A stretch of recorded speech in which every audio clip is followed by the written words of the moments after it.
இன்றைக்கு தொண்டர் பூரா நம் பக்கம் இருக்கிறாங்க, அந்த பக்கம் குண்டர்கள் தான் இருக்கிறார்கள்.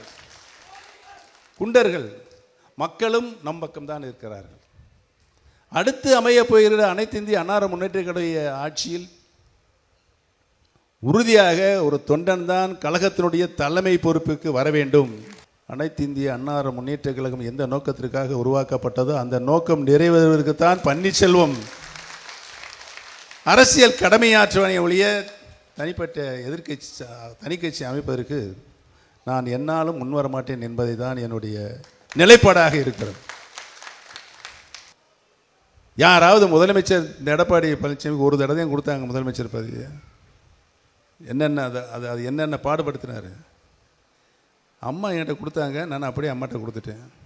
2வது முறையும் அம்மா எனக்கு கொடுத்தாங்க, அதை அப்படியே கொடுத்துட்டேன். 3வது முறையும் யார் கொடுத்தது? சின்னம்மா தான் கொடுத்தாங்க, அவங்ககிட்ட திரும்ப கொடுத்துட்டேன். நான் அதான் நடந்தது. என்னிடம் கொடுத்தவர்களுக்கு நான் திருப்பி கொடுத்து விட்டேன். என்னுடைய பணி நிறைய, நான் இப்போ நான் ஃப்ரீயாக இருக்கேன். நான் என்னை யாரும் சொல்ல நம்பிக்கை துரோகின்னு சொல்ல முடியாது, துரோகின்னு சொல்ல முடியாது, எதுவுமே சொல்ல முடியாது. சரி, எடப்பாடி பழனிசாமி தான் என் மேலே சோடா பாட்டில் இந்த தண்ணி பாட்டில் எடுத்து வீசி சொன்னார். பொதுக்குழுந்து நீக்கிறாங்களே எங்களை எல்லாம் கட்சியிலேருந்து நயவஞ்சகர்கள்.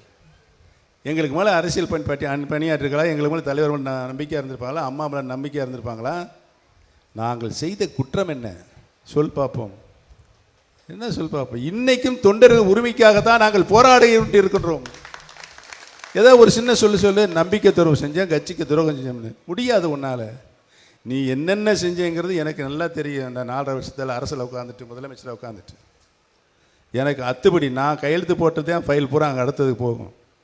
நான் அவுத்து விட்டேன்னா எங்கே போகணும்? திகார் செயலுக்கு நீ போகணும். ஞாபகம் வச்சுக்க. அதெல்லாம் ஒரு அரசாங்க ரகசியம். அதை காப்பாற்றுகின்ற நிலையில் முதலமைச்சராக இருந்தேன்.